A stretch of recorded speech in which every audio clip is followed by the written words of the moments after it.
তৃণমূল কংগ্রেস এবং তৃণমূল কংগ্রেসের সরকারের কারণে শুধু পশ্চিমবঙ্গের মানুষ নয়, সারা ভারতবর্ষ এবং দেশের মানুষ একটি নজিরবিহীন ঘটনার সাক্ষী হয়ে থাকল। 12টি রাজ্যে এসআইআর চলছে। অবিজেপি শাসিত রাজ্য কেরল এবং তামিলনাড়ুতে এসআইআর সম্পূর্ণ হয়েছে। কিন্তু যেদিন থেকে এসআইআর প্রক্রিয়া মানে ভোটার লিস্ট শুদ্ধিকরণের প্রক্রিয়া, ভেজাল মুক্ত ভোটার লিস্টের প্রক্রিয়া, ত্রুটিমুক্ত ভোটার লিস্টের প্রক্রিয়া পশ্চিমবঙ্গে শুরু হয়েছে, সেদিন থেকে পরিকল্পিতভাবে তৃণমূল কংগ্রেসের মুখ্যমন্ত্রী, তৃণমূল কংগ্রেসের সমস্ত নেতারা একটি ধর্মীয় বিভাজন তৈরি করেছেন, ধর্মান্ধতার কাছে আত্মসমর্পণ করেছেন।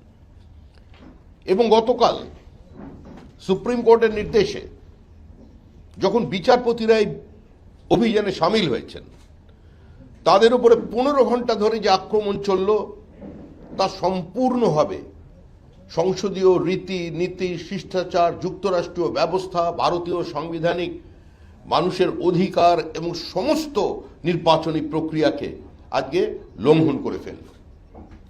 এটা কোনো বিচ্ছিন্ন ঘটনা নয়, এটা কোনো স্থানীয় মানুষের জনরোষ নয়, এটা পরিকল্পিত।